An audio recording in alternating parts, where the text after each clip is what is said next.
This is It Works, the famous little red book that makes your dreams come true by RHJ Jarrett. Originally published in 1926. Unabridged edition. Edition 2021 by David DeAngelis, narrated by Jeff Lewis. All rights reserved. The author sent the manuscript of this book for criticism to a friend who returned it with a notation. It works. This judgment born of experience was adopted as the title of the book. If you know what you want, you can have it. The man who wrote this book is highly successful and widely known for his generosity and helpful spirit. He gives full credit for all that he has accomplished in mastering circumstances, accumulating wealth, and winning friends, to the silent working out of the simple powerful truth which he tells of in his work. He shows you here an easy open road to a larger, happier life, knowing that the greatest good comes from helping others without expecting praise. The author of this work has requested that his name be omitted. What is the real secret of obtaining desirable possessions? Are some people born under a lucky star or other charm which enables them to have all that which seems so desirable? And if not, what is the cause of the difference in conditions under which men live? Many years ago, feeling there must be a logical answer to this question, I decided to find out, if possible, what it was. I found the answer to my own satisfaction, and for years have given the information to others who have used it successfully. From a scientific, psychological, or theological viewpoint, some of the following statements may be interpreted as incorrect, but nevertheless, the plan has brought the results desired to those who have followed the simple instructions. And it is my sincere belief that I am now presenting it in a way which will bring happiness and possessions to many more.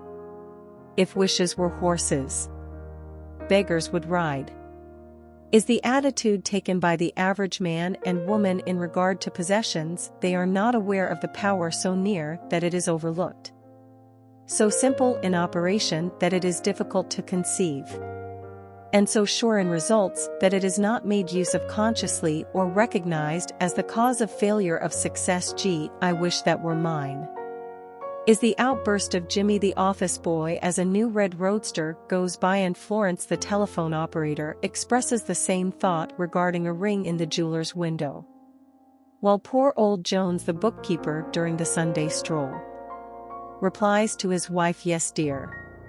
It would be nice to have a home like that, but it is out of the question. We will have to continue to rent London." The salesman protests that he does all the work, gets the short end of the money, and will someday quit his job and find a real one. And President Bondom, in his private sanctorum, voices a bitter tirade against the annual attack of hay fever. At home, it is much the same. Last evening father declared that daughter Mabel was headed straight for disaster. And today, mother's allowance problem and other trying affairs fade into insignificance as she exclaims, "This is the last straw. Robert's school teacher wants to see me this afternoon. His reports are terrible, I know, but I'm late for bridge now. She'll have to wait until tomorrow." So goes the endless stream of expressions like these from millions of people in all classes who give no thought to what they really want and who are getting all they are entitled to or expect. If you are of these millions of thoughtless talkers or wishers and would like a decided change from your present conditions, you can have it. But first of all, you must know what you want. And this is no easy task. When you can train your objective mind, the mind you use every day, to decide definitely upon the things or conditions you desire, you will have taken your first big step in accomplishing or securing what you know you want. To get what you want is no more mysterious or uncertain than the radio waves all around you. Tune in correctly and you get a perfect result. But to do this, it is of course necessary to know something of your equipment and have a plan of operation. You have within you a mighty power, anxious and willing to serve you, a power capable of giving you that which you earnestly desire. This power is described by Thomas J. Hudson, author of The Law of Psychic Phenomena, as your subjective mind. Other learned writers use different names and terms, but all agree that it is omnipotent.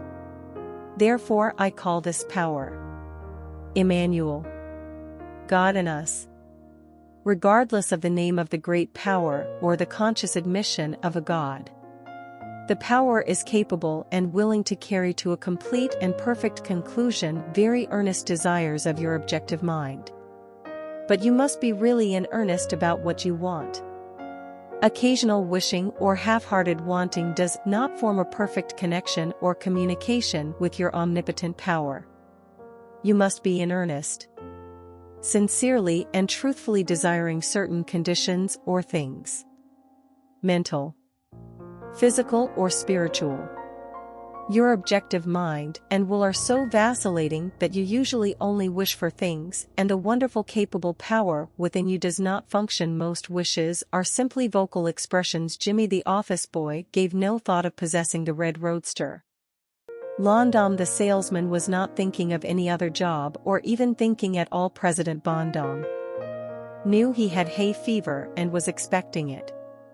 Father's business was quite successful and mother no doubt brought home first prize from the bridge party that day, but they had no fixed idea of what they really wanted their children to accomplish, and were actually helping to bring about the unhappy conditions which existed if you are in earnest about changing your present conditions. Here is a concise, definite, restful plan with rules, explanations, and suggestions. The plan.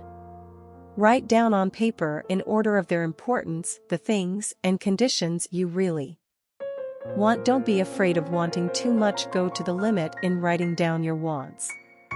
Change the list daily, adding to or taking from it until you have it about right.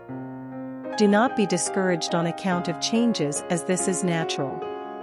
There will always be changes and additions with accomplishments and increasing desires. 3 positive rules of accomplishment. 1. Read the list of what you want 3 times each day. Morning, noon, and night. 2. Think of what you want as often as possible. 3. Do not talk to anyone about your plan except to the great power within you, which will unfold to your objective mind the method of accomplishment. It is obvious that you cannot acquire faith at the start. Some of your desires, from all practical reasoning, may seem positively unattainable. But nevertheless, write them down on your list in their proper place of importance to you. There is no need to analyze how this power within you is going to accomplish your desires. Such a procedure is as unnecessary as trying to figure out why a grain of corn placed in fertile soil shoots up a green stalk, blossoms, and produces an ear of corn containing hundreds of grains, each capable of doing what the one grain did. If you will follow this definite plan and carry out the 3 simple rules, the method of accomplishment will unfold quite as mysteriously as the ear of corn appears on the stalk, and in most cases much sooner than you expected, when new desires deserving position at or about the top of your list come to you. Then you may rest assured you are progressing correctly. Removing from your list items which at first you thought you wanted is another sure indication of progress. It is natural to be skeptical and have doubts, distrust, and questionings, but when those thoughts arise, get out your list. Read it over. Or if you have it memorized, talk to your inner self about your desires until the doubts that interfere with your progress are gone. Remember, nothing can prevent your having that which you earnestly desire. Others have these things. Why not you? The omnipotent power within you does not enter into any controversial argument. It is waiting and willing to serve when you are ready. But your objective mind is so susceptible to suggestion that it is almost impossible to make any satisfactory progress when surrounded by skeptics. Therefore, choose your friends carefully and associate with people who now have some of the things you really want, but do not discuss your method of accomplishment with them. Put down on your list of wants and such material things as money, home, automobile, or whatever it may be, but do not stop there.